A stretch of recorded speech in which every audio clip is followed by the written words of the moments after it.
Hello everyone, मैं Meenakshi. Welcome back to our dreamland channel. कैसे हैं आप सब? बहुत दिनों के बाद आप सबसे मुलाकात हो रही है, तो आई होप कि मेरे सारे फ्रेंड्स बहुत ही अच्छे होंगे, खुश होंगे, फैमिली के साथ होंगे और बिल्कुल सेफ़ होंगे और बहुत अच्छे से गार्डनिंग भी कर रहे होंगे। मेरे गार्डन में भी बहुत सारे फ्लावरिंग हो रहा है प्लांट में, तो मुझे लगा आप सबके साथ शेयर कर लेना चाहिए। तो आज उसमें से ही एक प्लांट आप सबके साथ शेयर करूंगी जिसमें बहुत ज़्यादा कुछ देख रेख की ज़रूरत नहीं होती है, लेकिन इसके फ्लावर का जो खुशबू होता है ना, वो बहुत ही अच्छा होता है। तो चलिए अभी इसके केयर और प्रोपगेशन के बारे में पहले बात कर लेते हैं।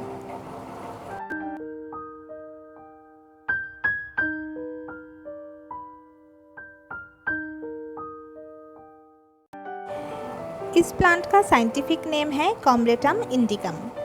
कॉमनली हम लोग इसको रंगून क्रीपर बोलते हैं और इसी नाम पे ही ये ज़्यादा परिचित है। बंगालीज इसको माधवीलता बोलते हैं, मधुमालती भी बोलते हैं। तो ऐसे बहुत सारे नाम हैं इस प्लांट का।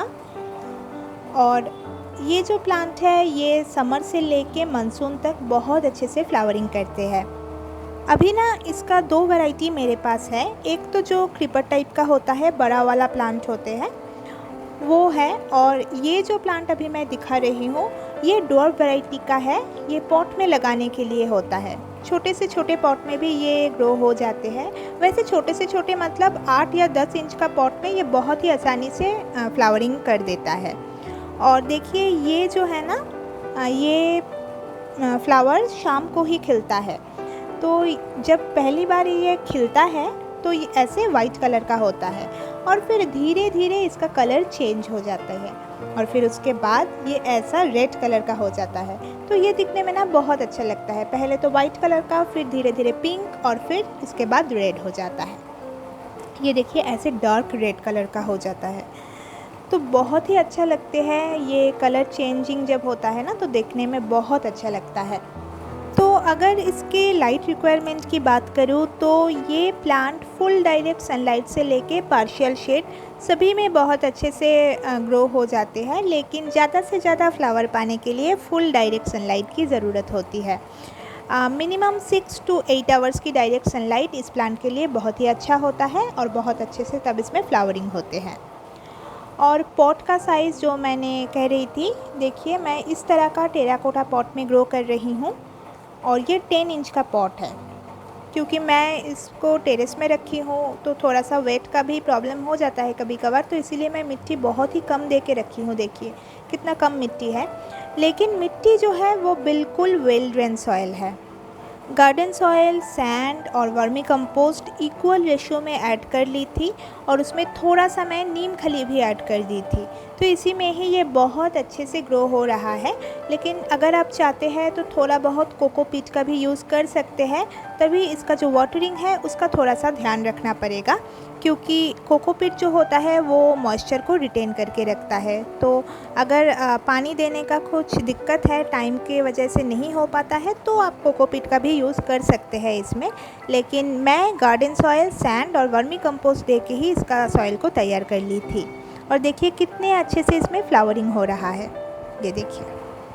और सॉइल ऐसा बनाना ही ज़रूरी होता है, क्योंकि नहीं तो अगर वाटर लॉगिंग का प्रॉब्लम होगा तो ये प्लांट ख़राब हो सकता है। तो इसीलिए उसका ध्यान रखना पड़ता है। सॉइल जो है बिल्कुल वेल ड्रेन रखना चाहिए। इस प्लांट को मॉइस्चर तो पसंद है, लेकिन सॉगी सॉइल बिल्कुल पसंद नहीं है। तो इसीलिए वाटरिंग जब करना है तो मिट्टी को देख के, जब मिट्टी पूरा ड्राई लगे तभी इसमें पानी देना है। ओवर वाटरिंग करने से प्लांट ख़राब हो सकता है। तो मैं 1-2 दिन छोड़ के मिट्टी को चेक करके फिर उसमें पानी देती हूँ। और देखिए कितने सारे बर्ड्स हैं अभी, ये देखिए छोटा छोटा सा बर्ड्स है ना, और बहुत ही अच्छा इसका खुशबू होता है। और अगर इसके फर्टिलाइज़र के बारे में बात करूँ तो मुझे लगता है हाँ, ये थोड़ा सा हेवी फीडर है।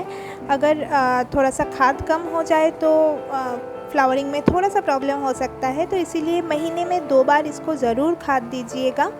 और कोई भी खाद हो सकता है, वो कोई भी लिक्विड फर्टिलाइज़र हो सकता है, कंपोस्ट हो सकता है, या बनाना पील का लिक्विड फर्टिलाइज़र भी आप डाल सकते हैं। और अगर आप चाहते हैं तो आप कोई भी केमिकल फर्टिलाइज़र भी यूज़ कर सकते हैं।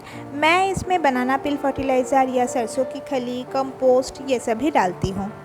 और अगर डिज़ीज़ के बारे में बात करूँ तो इसमें कभी कभार मिलीबाग का प्रॉब्लम होता है, तो आप नीम ऑयल स्प्रे कर सकते हैं, और नहीं तो कोई भी केमिकल तो होता ही है वो भी यूज़ कर सकते हैं। मैं नीम ऑयल स्प्रे कर देती हूँ महीने में 2 बार, तो इसमें ये प्रॉब्लम नहीं आता है। और अभी अगर इसके प्रोपगेशन के बारे में बात करूँ तो ये प्लांट कटिंग से भी ग्रो कर सकते हैं, यानी कि स्टेम कटिंग से बहुत आसानी से ग्रो हो जाते हैं, और रूट डिवीज़न के माध्यम से भी बहुत आसानी से ग्रो हो जाते हैं। तो ये 2 तरीके से ही आप करके अपने गार्डन में इस प्लांट को ऐड कर सकते हैं। और इसमें ना सीड भी लगता है, मेरे गार्डन में अभी तक नहीं हुआ है। तो होपफुली आज का वीडियो आप सबके लिए हेल्पफुल रहा होगा, आपने पसंद किए होंगे। अगर पसंद आए तो वीडियो को लाइक, कमेंट एंड शेयर कीजिएगा, और अगर इस चैनल पे आप पहली बार विज़िट कर रहे हैं तो प्लीज़ चैनल को सब्सक्राइब कर लीजिएगा। तो आज के लिए बाय बाय, हैप्पी गार्डनिंग।